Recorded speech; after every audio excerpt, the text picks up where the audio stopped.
Bem-vindo ao Solar do União, endereço nobre de Salvador, banhado pela Baía de Todos os Santos, um dos cartões postais da cidade que mistura arte e história. E é aqui que a artista Adriana Varejão escolheu dentre muitos outros espaços para colocar as suas obras.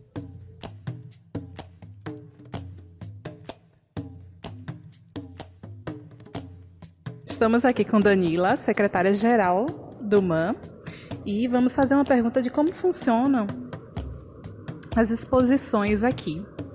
Então, Danila, como é a captação das exposições? Então, existem dois fluxos, para as pessoas ocuparem os espaços expositivos do museu.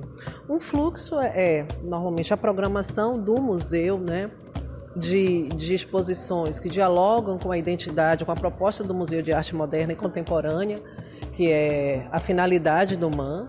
Então, o museu ele tem uma curadoria específica e que vai montando o cronograma dessas exposições ao longo do ano.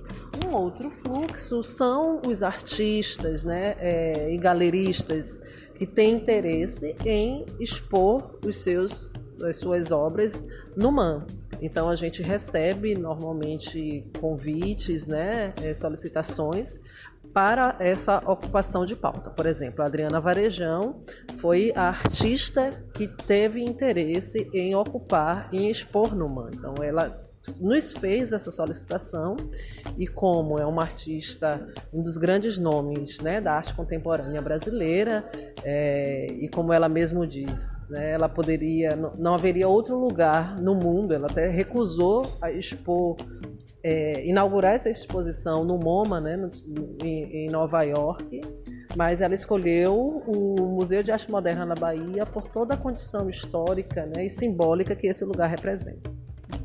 Qual a responsabilidade do MAN com a exposição? Então, normalmente quando a gente faz qualquer exposição, existe um termo, que é assinado entre as partes. No caso do MAN, como o MAN ele está no grande guarda-chuva do IPAC, que é o Instituto do Patrimônio Artístico e Cultural, é um termo que é assinado pelo IPAC e com o artista ou com o galerista, enfim. E aí esse termo de exposição visa assegurar ambas as partes, Então, do ponto de vista, o que é que o MAN oferece normalmente? O MAN oferece os monitores, que são as pessoas que atendem ao público, que têm uma formação antes para entender um pouco do conceito da exposição e tentar passar isso para o público. Tem os guardas de acervo que o MAN também oferece, que são as pessoas responsáveis por guardar esse acervo, que está sendo exposto. O MAN também é responsável, acaba compartilhando e auxiliando na comunicação como um todo. E os artistas, eles normalmente oferecem uma contrapartida, além de ocuparem o espaço, eles oferecem uma contrapartida, por exemplo, às vezes a gente busca fazer um trabalho muito multidisciplinar, então como é que a gente faz com que escolas públicas venham para o museu? Uma das grandes dificuldades é a questão do transporte. Então, essa exposição, por exemplo, de Adriana Varejão, ela concedeu uma cota de ônibus, de transporte, para ir pegar, e levar e trazer as escolas públicas, seja do município ou do estado. Então, isso foi muito bom, porque eu tive um relato de uma professora, por exemplo, que informou que muitos alunos, era de uma escola em Cajazeiras, nunca tinham visto a Baía de Todos os Santos. Então, essa foi uma oportunidade que esses alunos, para além de visitar a exposição, visitam e conhecem a história do museu, que é um sítio histórico do século XVI.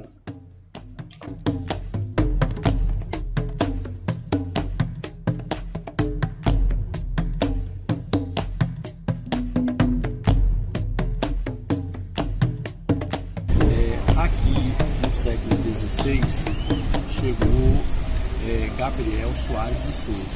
Ele era um político, um escritor, um bandeirante.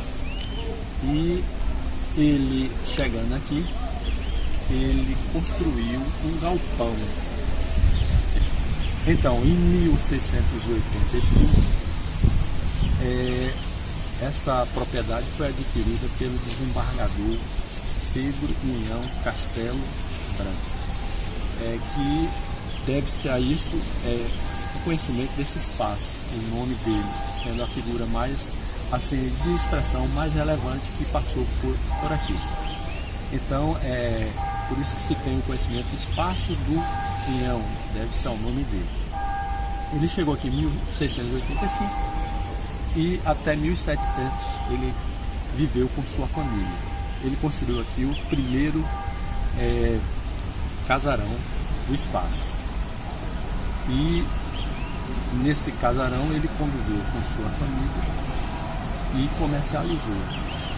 Em 1700 ele vendeu essa propriedade à família de José Pires de Carvalho e Albuquerque. E aí nesse lugar do casarão foi construído o segundo pavimento. E aí ele construiu a capela, construiu o chafariz e também ele fez a colocação de azulejos de pedras portuguesas nesse espaço. E quando foi no ano de 1920 a 1926, ele arrendou esse espaço, essa propriedade, a um suíço chamado Augusto de Montreal. E esse suíço ele montou nesse local uma fábrica de rapé, tabaco. Mas depois disso, aqui teve diversas outras atividades comerciais. Aqui foi uma fábrica de derivados de chocolate, do cacau, né? Foi um depósito de combustível, foi um quartel de fuzileiros navais e foi um cortiço também. Em 1943 aqui foi tombado, esse mesmo espaço foi tombado pelo IPAM. Em 1959, o então governador da época, Juraci Magalhães, criou por decreto o espaço que hoje é conhecido, o MAM, Museu de Arte Moderna. E aí ele colocou como diretora, a primeira diretora, Lina, a arquiteta italiana Nina Bobardi.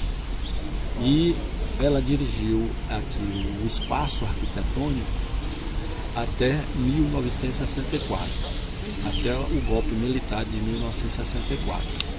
E na época ela sentia um pensamento todo especial de fazer nesse espaço uma escola, um museu-escola para crianças e jovens, que hoje esse espaço contém essa mesma característica do pensamento inicial dela.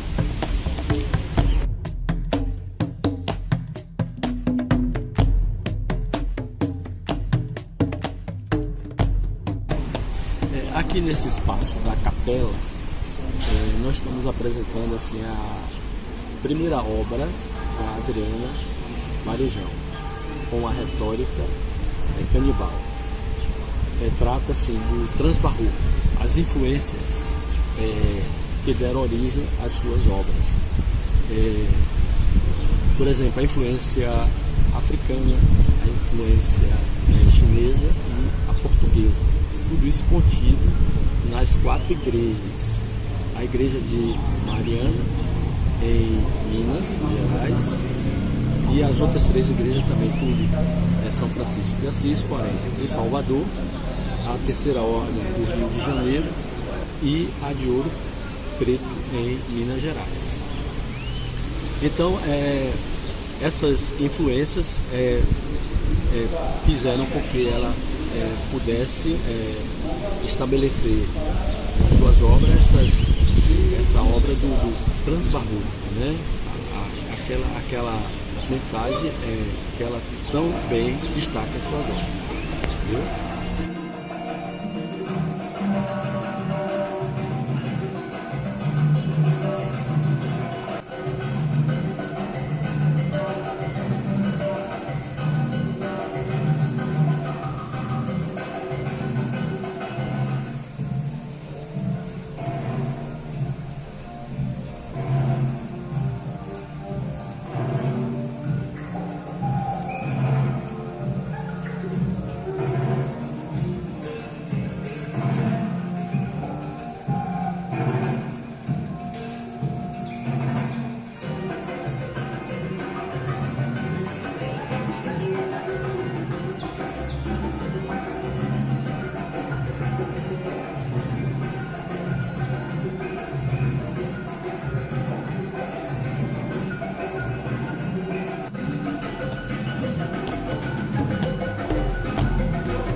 gente, estamos aqui no MAM. Viemos visitar a obra de Adriana Varejão. E nós... 5, 6, 7. E aí a nossa percepção é do quanto ela resgata a nossa própria história e de uma maneira, digamos, até meio trash, né? O nome já diz, canibal.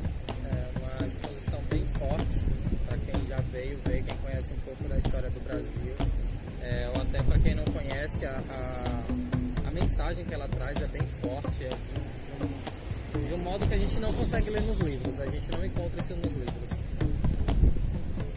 E aí é bem interessante porque ela vem recuperando essa força que o MAM já tem naturalmente, né, para a produção cultural, para a exposição de arte, de resgate dessa nossa cultura e promoção dessa cultura. Eu mesma acredito que o potencial desse lugar aqui é gigantesco e retomar com a obra de Adriana Varejão, justamente falando da nossa própria história e de uma forma tão intensa, isso é muito importante, é uma retomada com um valor a mais, assim, eu acredito que é um valor agregado tanto para a obra dela quanto para o próprio MAM, a promoção do MAM. E sobre a questão mesmo da exposição do MAM, a gente já veio visitar algumas vezes e todas as vezes que a gente vê um público muito seletivo, um público muito pequeno, mas não foi à toa que ela escolheu, ela não escolheu por conta das visitações, ela escolheu por conta do patrimônio MAM, que é uma questão forte, não só no Brasil como no mundo. O MAM tem um reconhecimento das melhores exposições, então realmente ela escolheu por conta disso.